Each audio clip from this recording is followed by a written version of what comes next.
अच्छा, हम लोग इस मैच की अगर बात करें जो कि खेला गया था प्ले ऑफ जो था मैच 42 जो कि था in between Multan and Hyderabad. देखिए मुल्तान की जो टीम थी ना वो इतनी बुरा नहीं खेली है सीज़न, बट एंड उन्होंने अच्छा नहीं किया। वो कहते हैं कि आपका स्टार्ट कैसा है जी, हैदराबाद की टीम का और मुल्तान का दोनों की बड़ी परफेक्ट एग्जांपल सेट करती है। सो होती है स्टार्ट मैटर नहीं करता, एंड मैटर करता है कि आप एंड कहाँ पर जाकर करते हैं। ठीक है, तो वही हुआ। मुल्तान का स्टार्ट बड़ा अच्छा था, मुल्तान टॉप 2 में जाकर फिनिश करने लगा था, लेकिन एकदम डिप आता है जी उनकी परफॉर्मेंस में, और टॉप 3 में जाके इनके थर्ड पोजीशन में जाके वो स्टैंड करते हैं। हैदराबाद का जी ऑपोजिट हुआ है। हैदराबाद ने स्टार्ट लिया 4 लॉसेस के साथ, और उसके बाद फिर इन्होंने अगले 7 में से 6 मैच हैं वो जीते इन्होंने। और अगर आप यहाँ पर देखें तो इनका एंड बड़ा अच्छा हुआ है। यहाँ पे अगर हम मैच की बात करें तो देखिए, सबसे पहले मुल्तान सुल्तान ने पहले बैटिंग की, और 160 रन कभी भी इनफ नहीं हो पाते। और ये तो वन साइडेड मैच था, ये तो प्लेऑफ का मैच जो था बिल्कुल ही सीधा सीधा मैच था, इसमें कोई इतना मसला भी नहीं हुआ हैदराबाद को। लेकिन हम यहाँ पर बात करें मैच की तो सबसे पहले फरहान साहबज़ा फरहान जो है वो 12 गेंदों के ऊपर 15 स्कोर करते हैं, 2 चौके मारते हैं सिर्फ, और एक आसान सा कैच पकड़ा देते हैं साइम अयूब को। उसके बाद स्टीव स्मिथ जो है वो एक अच्छा मैच बारी खेल रहे थे शुरू में, 2 चौके लगाए उन्होंने, 10 गेंदों के ऊपर 13 स्कोर बनाई, और वो भी बड़ा सॉफ्ट था डिसमिसल था जी। मास दाकत ने अच्छा कैच पकड़ा, लाइक सॉफ्ट डिसमिसल तो नहीं कह सकते, लेकिन एक अच्छा कैच पकड़ा, ऑल्दो इनका कैच छोटा भी था। उसके बाद जॉश फिलिपी की हम लोग बात करें तो फिलिपी का टूर्नामेंट बड़ा एवरेज सा रहा है, although is a good player, but adjust होने में टाइम लगता है, बिकॉज पहला PSL का सीज़न था, और पाकिस्तान की जो पिचेज है वो डिफरेंट है एज़ कम्पेयर टू US से, सॉरी ऑस्ट्रेलिया। तो 4 गेंदों के ऊपर 6 स्कोर बनाई इन्होंने, और हुनैन शाह ने जो है इनको LBW किया, और बड़ा स्ट्रेट LBW था जी। उसके बाद जी मैन ऑफ द मैं कहता हूँ जी कि टूर्नामेंट मेरे लिहाज से like in the middle over इनके, मैं ये नहीं बात कर रहा हूँ सिर्फ मिडल ओवर में बात कर रहा हूँ, कि मिडल ओवर में जो इनको बंदा मिला है जी वो शान मसूद मिला है, जो इसने रख रख के छिक्के मारे हैं जी स्पिनर्स को, आउटस्टैंडिंग। और आज भी जो उन्होंने इनिंग खेली है 69 रन की इनिंग खेली है, 46 बॉल्स के ऊपर 4 चौके 4 छिक्के हैं जी इनके। अगर आप इनकी टोटल इस दफ़ा इनिंग्स देखें ना तो इन्होंने मिडिल ओवर में आके अच्छा ही परफॉर्म किया है, और काफ़ी प्लेयर्स से अच्छा परफॉर्म किया है। स्पेशली अगर हम लोग यहाँ पे कंपैरिजन करें बिटवीन बाबर आजम एंड शान मसूद, तो शान मसूद जो है वो टिपिकली वो ओपनर नहीं है। अगर आप पहले उनको ओपनिंग करवाना चाह रहे हो तो ओपनिंग नहीं कर रहे, वो नंबर 4 पे अच्छा खेल रहे हैं। और बाबर आजम आप देखो इंटरनेशनल भी अगर आप खिलाना चाह रहे हो उनको तो एज ए ओपनर खिलाइएगा, नंबर 4 पे बाबर आजम की जगह नहीं बनती। बाबर आजम समवन जो कि टाइम लेता है जी इनिंग्स को बिल्ड करने में, ठीक है। तो अगर आपने इसको बाबर आजम को दोबारा इंटरनेशनल T20 के अंदर लेकर आना है तो उसकी एक ही स्पॉट है, वो है जी आपकी ओपनिंग। और अगर आप नंबर 4 को फिल करना चाह रहे हो, शान मसूद और हसन नवाज का, ऑल्दो ये इससे इतना अच्छा नहीं गया, लेकिन इन दोनों में से एक को आप जो है वहाँ पे रख सकते हो on the 4th position. Turner ji नहीं परफॉर्म कर पाए जी इतना, एक सौ सा इनका जी सीज़न गया जी। 7 गेंदों के ऊपर जी 9 स्कोर की, एक चौका मारा उन्होंने। अरफात मिनहास 2 गेंदों के ऊपर जी इन्होंने 1 स्कोर की है। मोहम्मद नवाज़ ने 18 गेंदों के ऊपर 19 गेंदों के ऊपर 18 स्कोर बनाई है। 3 चौके उन्होंने मारे। ये बहुत स्लो इनिंग है, देखिए या तो आप आउट हो जाएं या तो आप कुछ करके जाएँ, ये तो परफॉर्मेंस समझ में नहीं आती ना आपकी फिर। और ये मोहम्मद नवाज़ का भी सीज़न अच्छा नहीं गया जी, बड़ा ब्लो पार और एक एवरेज सा सीज़न गया है। ये जब थे ना कोयटा के अंदर तो बड़ी अच्छी परफॉर्मेंस इनकी आ रही थी। आई डोंट नो कैप्टनसी का इशू है, लाइक क्या चीज़ है, लेकिन मुझे नहीं इस चीज़ का idea, but there are some issues. उसके बाद जी मोहम्मद इमरान रंधावा जी 2 गेंदों के ऊपर 5 गेंदों के ऊपर 2 स्कोर कर गए हैं जी। पीटर सिडल ने 8 गेंदों के ऊपर 9 स्कोर किए जी, और एक चौका मारा है पीटर सिडल ने। उसके बाद फैसल अकरम, अच्छा फैसल अकरम का भी मज़े का सीज़न नहीं गया। आई वॉज एक्सपेक्टिंग जैसा ये लड़का है यार कि ये आएगा, ये धज्जियाँ उड़ा देगा जी ओपोनेंट की, जैसे कि सुफियान मुकीम कर रहा है, बट ये अपनी लाइन लेंथ को उस तरह से नहीं कर पाए। Like he had enough chances, मेरे लिहाज से इनको इनफ चांसेस मिले हैं।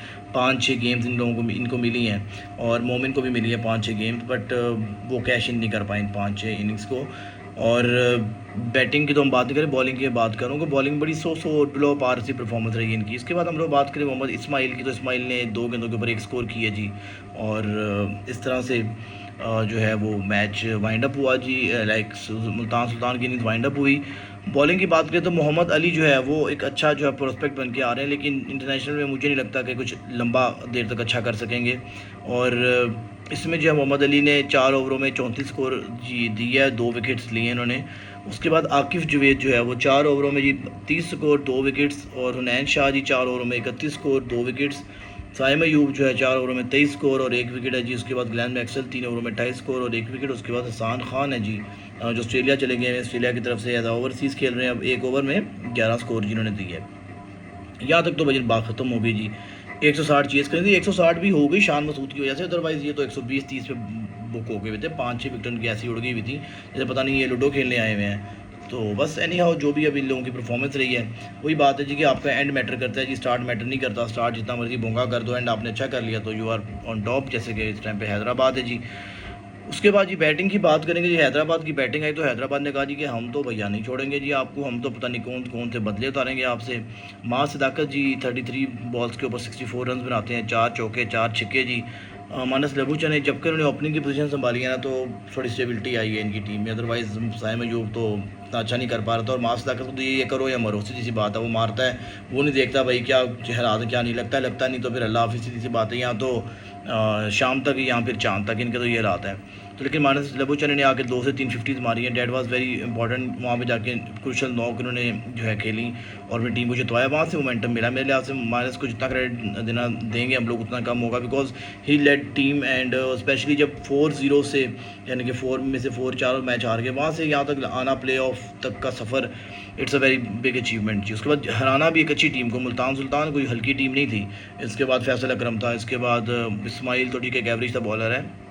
जब अच्छी बॉलिंग अटैक भी थी, ये नहीं हम कहते कि बॉलिंग अटैक इतनी अच्छी नहीं थी, बैटिंग बड़ी अच्छी थी इनके ऊपर। फिलिपी था, स्टीव स्मिथ था, फरहान था, इसका शान मसूद था, तो they do have a very good team. Bowling में इसका अरफात मिनहास था, मोहम्मद नवाज था, तो इनके पास रिसोर्सेज तो पूरे थे भाई, माल तो वादू था इनके पास, लेकिन वो कुछ कर नहीं पाए। तो एक अलग बाल है, लेकिन माल तो मेरा भैया उन्होंने अच्छा रखा हुआ था। उसके बाद ये आप आ जाएँ जी, मानस लबूचन ने जी 9 गेंदों के ऊपर 11 स्कोर, एक ईजी सा कैच पकड़ाते हैं जी साबजा फरहान को पॉइंट के ऊपर। उसके बाद उस्मान खान जी, उस्मान खान तो डे बाई डे जी इम्प्रूव हो रहा है जी। कह लें कि जी एक टाइम था उस्मान खान को लोग कह रहे थे कि भाई तूने गलती कर दी जी, पाकिस्तान लाइक दुबई को छोड़ के, यूएई को छोड़ के जी पाकिस्तान में तू क्यों आ गया है, अभी तो आईपीएल खेल रहा होता, अभी तो पीएसएल खेल रहा होता था, फॉरनर वगैरह सब कुछ। लेकिन he proved his point, like उसकी ये दूसरी 50 है जी, बैक टू बैक 50 है इसकी। और इस टाइम के ऊपर 35 बॉल्स के ऊपर 64 रन बनाए, और बड़ा ताबड़ तोड़ जी बैटिंग की, 3 छक्के जी 8 चौके, और मैच साइड पे कर दिया था इसने और मास ताकत है 28 बॉल पहले। उसके बाद साइम अयूब को यार समझ में नहीं आ रही कि एक बंदा चल नहीं रहा, उसको नीचे लेके आ रहे हो, क्या करेगा नीचे आकर, कोई मसला नहीं, इसको नई बॉल से इशू नहीं है, ही इज़ नॉट समवन, ये कोई मोहम्मद नवाज़ नहीं था कि इसको नई बॉल से इशू होगा, फुटवर्क नहीं मूव करता, उसको फुटवर्क सब कुछ ठीक है, बट उसकी फॉर्म नहीं लगी हुई, इसको नीचे लाने का मकसद नहीं समझ में आ रहा, टू बी वेरी ऑनेस्ट।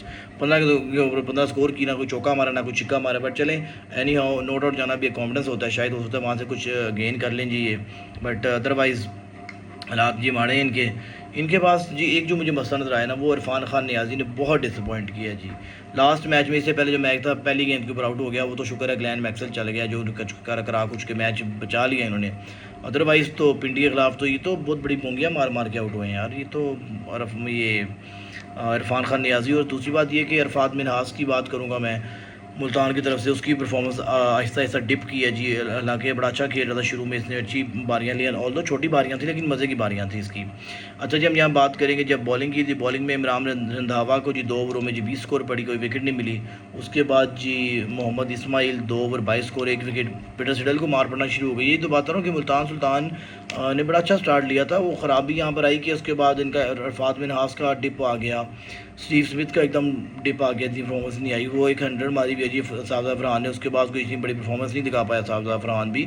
तो ओवरऑल इंडिविजुअल परफॉर्मेंस के अंदर भी डिप आया, ये नहीं कि जी पूरी टीम का कोई लकी अनलकी रह गए कि मामला में, ऐसा कुछ भी नहीं था, पूरी टीम का ही डिप आया। अरफात मिनहास देख लो आप, साबजा फरहान देख लो, पीटर सिडल देख लो आप, मोहम्मद नवाज़ तो शुरू से ही डिप रहा है ना उसका, उससे हम बात नहीं करते। अच्छा जी, अब यहाँ पर आ जाइए आप, तो उसके बाद फैसल अकरम ने जी कोई विकेट नहीं ली, लेकिन 20 गेंदों पर सिर्फ 20 स्कोर थी, डेट्स अप्रिशिएटिंग जी। अरफात मिनहास को वही बात बता रहा हूँ, डिप आया जी परफॉर्मेंस में, 2 ओवर 21 स्कोर को विकेट नहीं मिलती, 1 ओवर 19 स्कोर मोहम्मद नवाज को तो बजा के उन्होंने मारा है जी। उसके बाद स्टीव स्मिथ जी 2 छक्के खाने के बाद विकेट ले जाते हैं जी उस्मान की, 1 ओवर में 14 स्कोर 1 विकेट। उसके बाद टर्नर जो है 1 ओवर 10 स्कोर। टर्नर ने इतनी लेट ओवर क्यों करवाया, नहीं समझ में आई बात। शुरू में आता, बॉल ड्रिफ्ट करता, कहीं ना कहीं से ये निकाल के जाता, तो समझ में आती कि इसने कुछ किया है। But Multan Sultan ji it was too late, but कह लें कि एवरेज था सीज़न रहा है, मैं ये नहीं कहूँगा बड़ा अच्छा है सीज़न रहा है, बिकॉज स्टार्ट बड़ा अच्छा लिया था उन्होंने, उसके बाद जी एंड इतना अच्छा नहीं कर पाए, आखिरी मैचेस हारते रहे, और उसके बाद फिर वही हुआ, प्लेऑफ्स के भी अंदर कोई ख़त्म खार जी प्रोग्रेस नहीं हुई। मुझे लग रहा था कि शायद मुल्तान का और जो है पेशावर का जो है टांका पड़ सकता था, और मैं डर रहा था कि पेशावर अगर खेलती मुल्तान के साथ तो मुल्तान की हैवी साइड है तो तंग करेगी मुल्तान को, लेकिन उन्होंने तो हैदराबाद को तंग नहीं किया जी, मुल्तान को उन्होंने उससे पेशावर को क्या तंग करना था। बट जी जो भी है मामला जी, मामला सीधे हैं इस टाइम पे। और प्लेऑफ्स की ये कहानी है, जब मैच खेला जाएगा बिटवीन इस्लामाबाद और हैदराबाद, जो मैच जीतेगी टीम वो जाएगी जी बबरूक की टीम के साथ, ज़ल्मी के साथ मिलने।